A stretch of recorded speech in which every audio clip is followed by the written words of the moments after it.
It's recording. Awesome, thank you.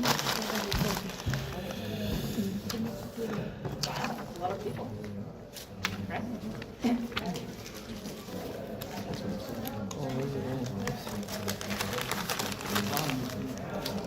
So, okay. Just 1 minute. And I'm going to take maybe 3 minutes of lunch, but we'll survive.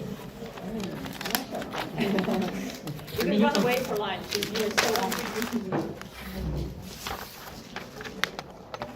I do know my talk is not longer than half an hour, but how much shorter, I'm not sure, because since my last recording I changed it a lot. Yeah. I made myself to have a dry run for that stuff because I knew that otherwise I will never be prepared. And So you're looking for that tip for LinkedIn. Thank you. I posted on LinkedIn. I like it. Coming out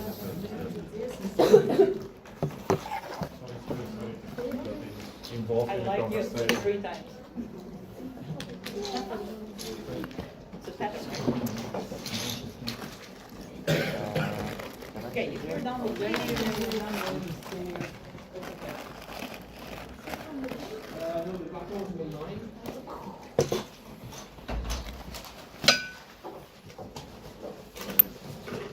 Oh.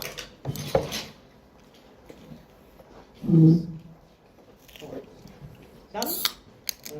I'm so afraid of talking that I kind of want to have it, relaxed.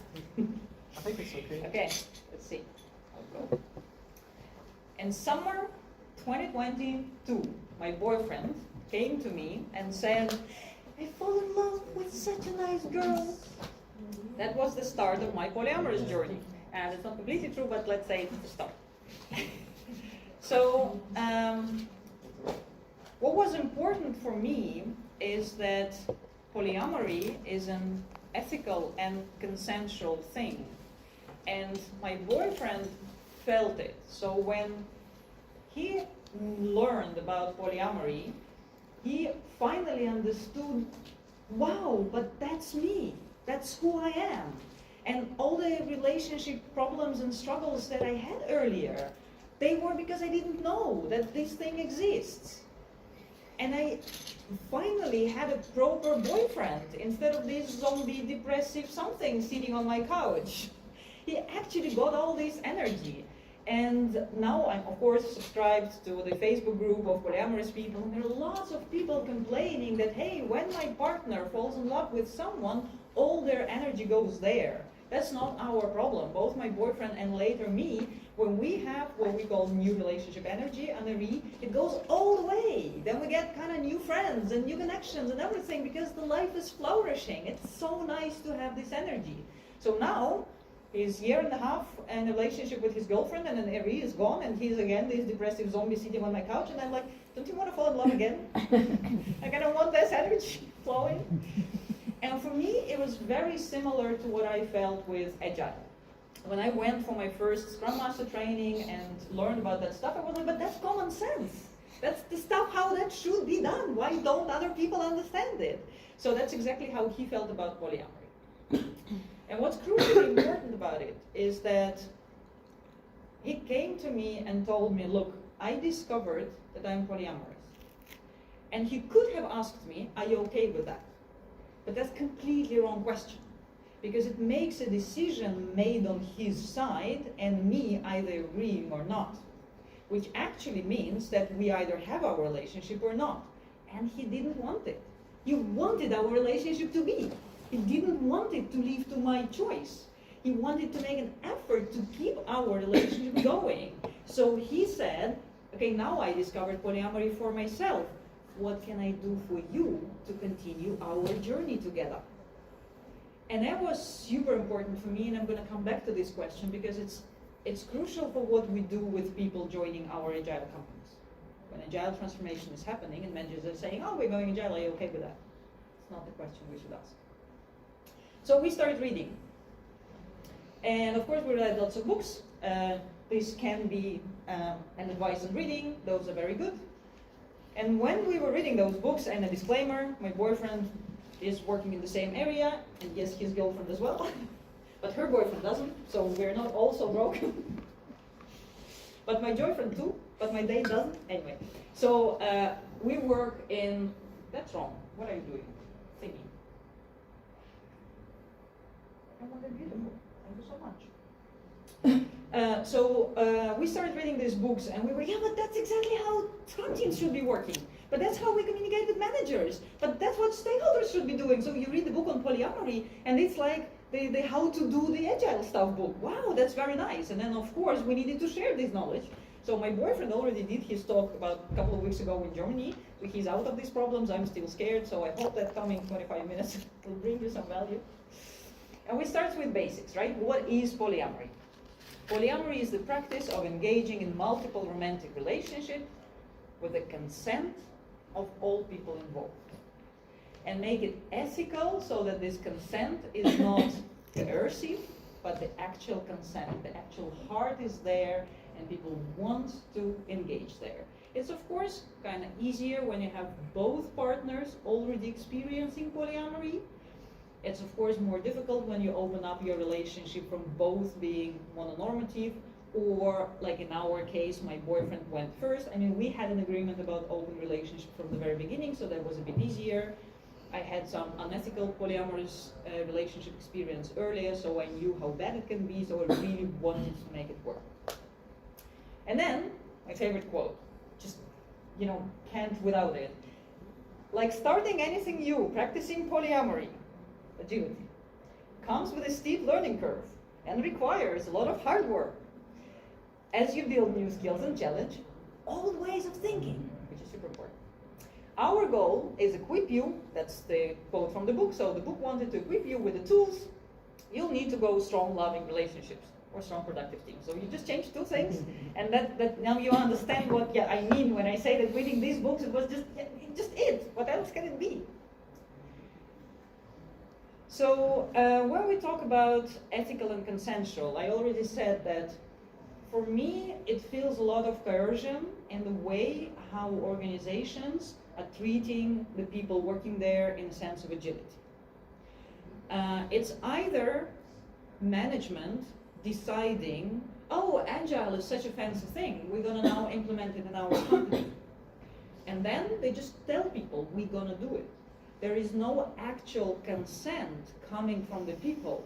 There is no saying that now we're going to have these several trainings and then we're going to decide. Because of course people don't want to invest money in something that is not decided yet. But that's how you build a trust for the future development. So they, hey, we're going to help you to learn some patterns, not to learn yet, to understand some patterns of our future work. And if you like it, then we're going to build upon these patterns. And if you properly show that stuff in the trainings, people will like it. Because we all know Agile and Scrum are coming from developers, not from managers. So it should be helping, and it can be helping. When I very first time worked in the Netherlands as a Scrum Master, I spent first 2 weeks having here and here and here and here, just a very short, maybe 60 or 90 minutes workshops with my team. They knew nothing about Scrum. They said, oh, we knew that Scrum is doing this thing called retrospective, do that with us, we think we need it. That's all they knew, right? So, and then I taught them first the Kinevin model. Why at all we're thinking about agility? What's the difference between predictable and unpredictable domain? How we act in complexity different than we act in complicated domain. And I spoke to them about Agile Manifesto. We played all the games about connecting these things. Why this is more important than that. Why the right thing is still important. Then we spoke about Agile values. And we played lots of things about Agile values. And finally, we spoke about Scrum framework. And then they said, now we understand why is that happening. And that's what happens in within polyamory folks as well, right? So there is quite a lot of theory about, for example, the attachment theory. Among the books that I shared earlier, the book of Jessica Fern is exactly talking about how we can feel attached to several people. Because traditional attachment theory only tells it can be one person in your life. But no, there are very healthy neuroscience things happening in your body that allow you to be attached to several people.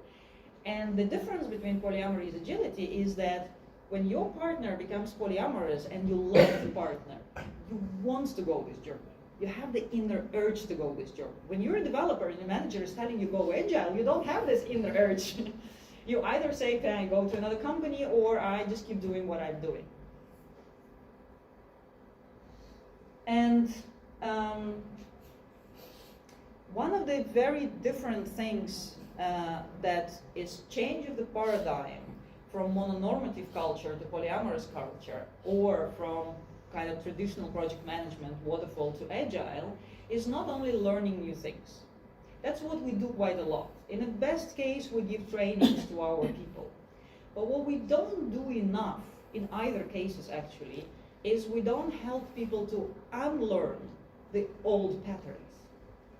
And I took the course, which was called Monogamy Detox, by a very lovely Canadian woman, Mel Cassidy, and she was actually showing us, this is how it works in mononormative culture. And we're going to talk about it later, one of the examples. And this is exactly how you can change it when you go into polyamorous relationships. And when we do, like we say, okay, this is the new paradigm, but what is the way from the old paradigm to the new one? How do we help our developers, managers, especially managers, product owners, many of them coming from product management?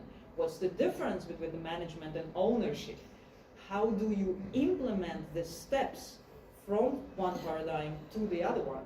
You need to recognize the old one in order to be able to manage it. One of my very favorite quotes about it is, it's okay that you come with a luggage, but you need to know what's in your suitcase.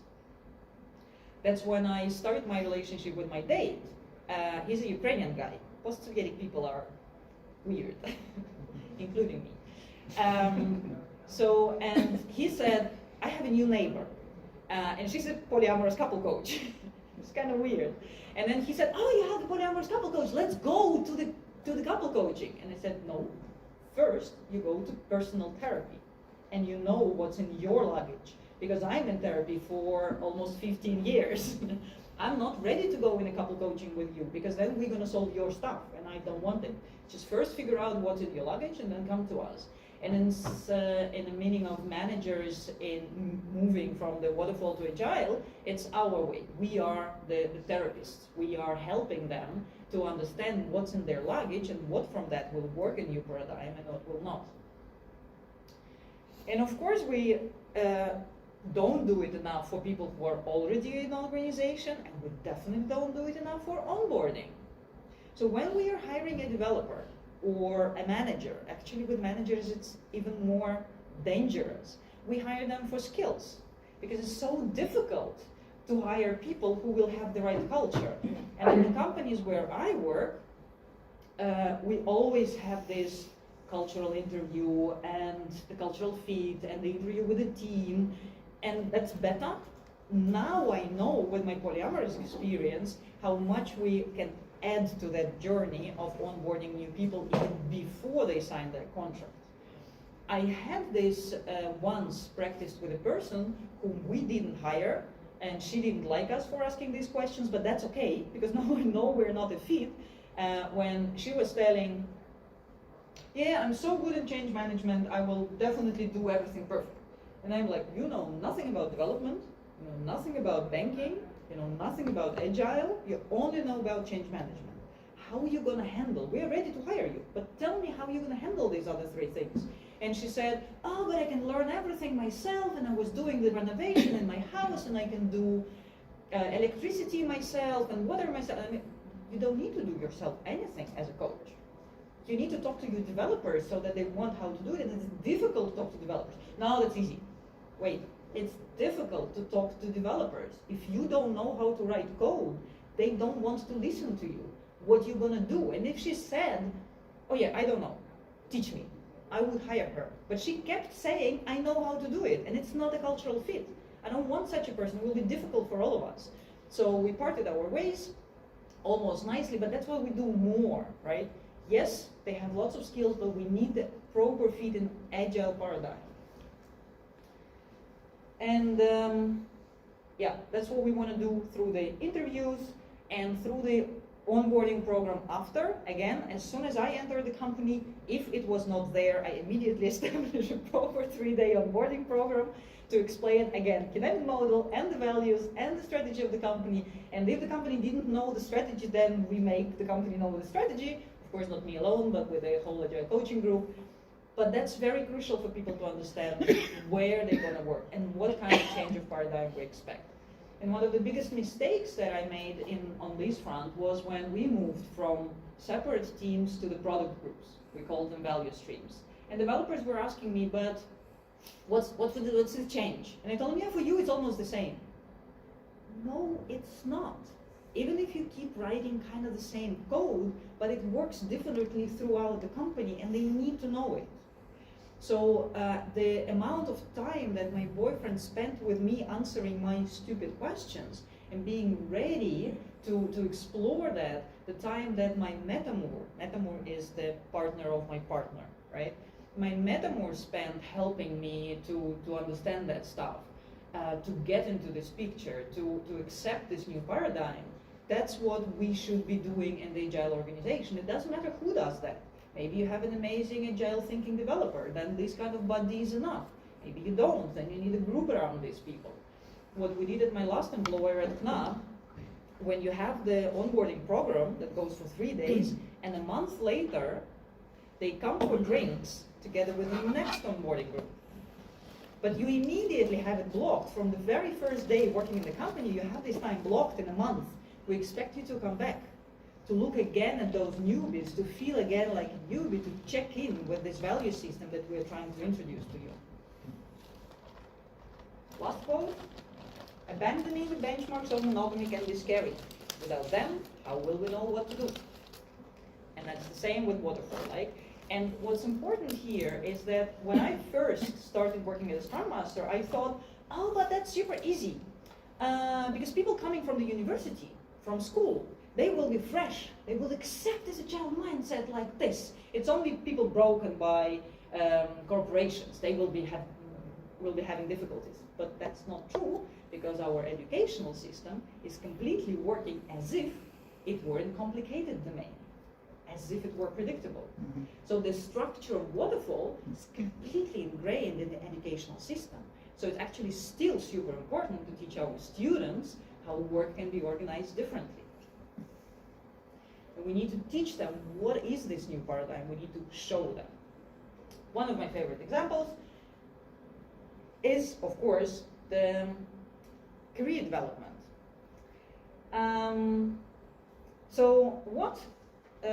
One of the things that we learned at this monogamy detox thing, and I keep talking about it a lot in all the groups, polyamory meetups, wherever I have.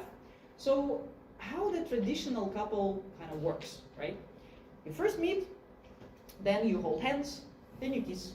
You like each other, you start dating, then maybe you have sex, or maybe you first marry and then have sex, deciding on your whatever life expectations. Then you probably marry, then you buy a house, have kids, start having shared finances, and that's how your life progresses. There are funny stories about like time between these things, but it's pretty predictable journey. That's where you go. Apparently with polyamory, and we call it relationship escalator. So just go step by step, up and up and up. And apparently, in polyamory that doesn't work. We cannot legally marry more than one person. And we actually have such a thing as a commitment ceremony, when people have almost like marriage but without the official papers. That's okay. But what if you don't want it? How does that work? And then we offer you the new paradigm. The new paradigm is called relationship landscape. So you can have either this part or that part or this part, and you combine them in whatever way you want. For example, I have my own house, and I don't want for today. I'm not saying what I will be wanting in years, right? But for today, I never want to live together with someone. I just so much like my own space, where no one is doing anything. Not even stuff that I like. No, okay, my date fixing my fridge was a good thing.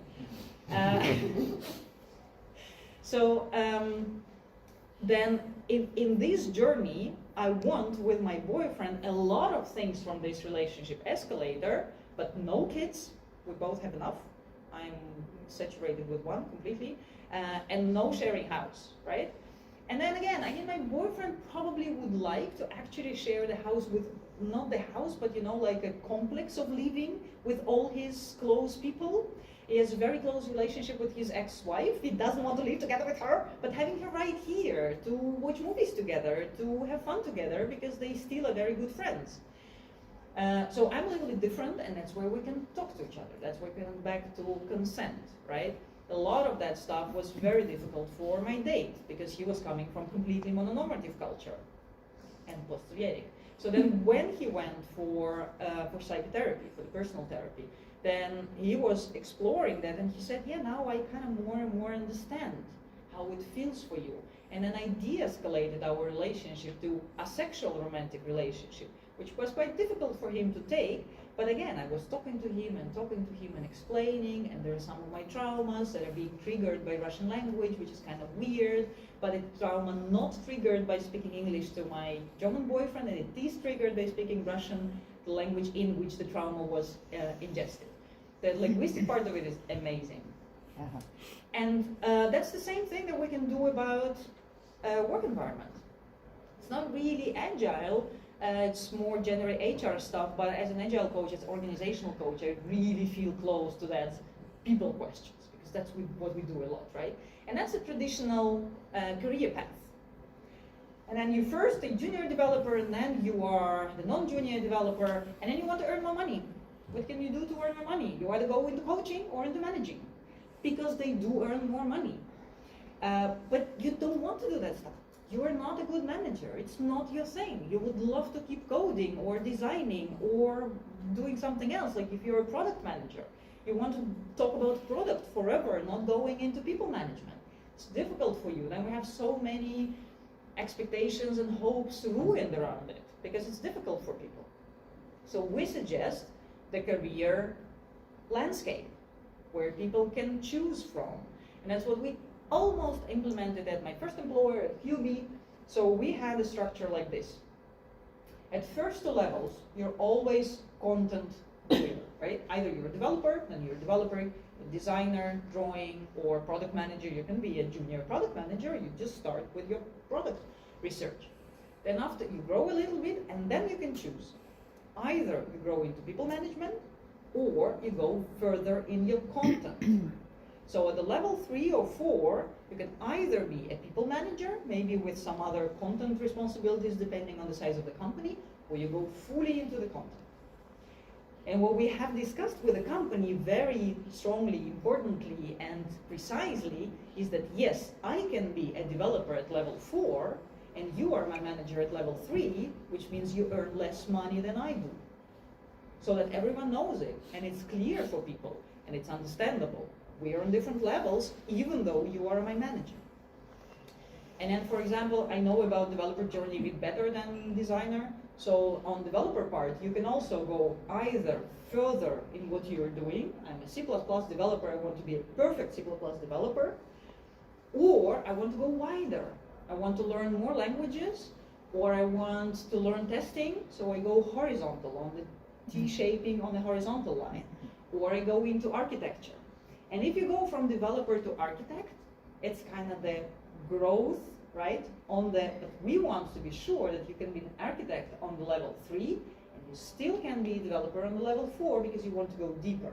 The most difficult part about it, if you want to go spread horizontally on your development skills, like learning more languages and maybe adding some data science and some testing and some else into your backpack, how do we assess that? How do we know that you are not shallowly knowing it without usage? You're actually getting more useful for the company. That's still a problem that we don't know how to solve. A bit easier in polyamory.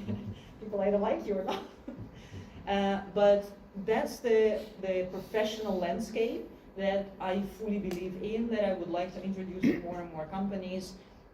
We started thinking about it way before my polyamorous journey, but now this understanding helps me very much to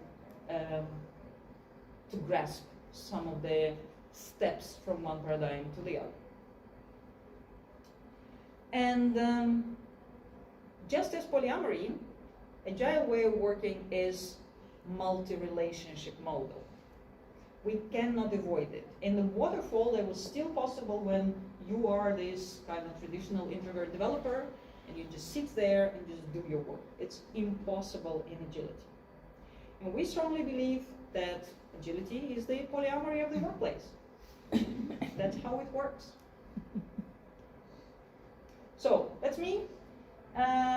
Usually more colorful than today. If you want to reach out, I'm Stanislava Potuptik on LinkedIn, or that's my email. And keep talking about it. Vrijheid and Vrijheid is our favorite charity. That's where we drive ambulances to Ukraine. If you want to know more other ways, without money, with just effort, how to help us, you're welcome to talk to me. And yes, we need second-hand laptops. Thank you very much. And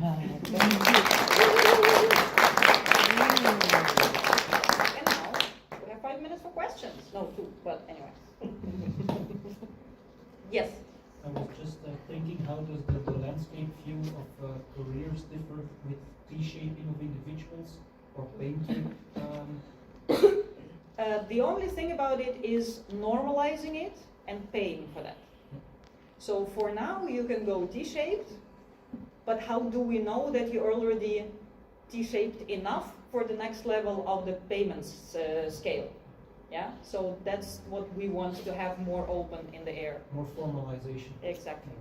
I mean, we would like to have it without formalization, but that's the step after that, right? Anything else? Either about agility or about polyamory?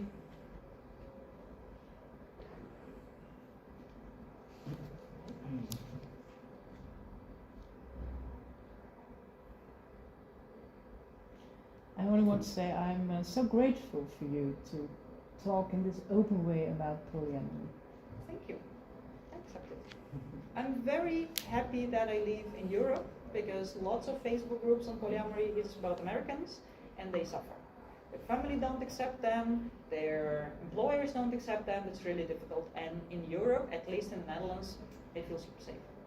That's thank you for all of you as well, as part of the community and the nation, the people.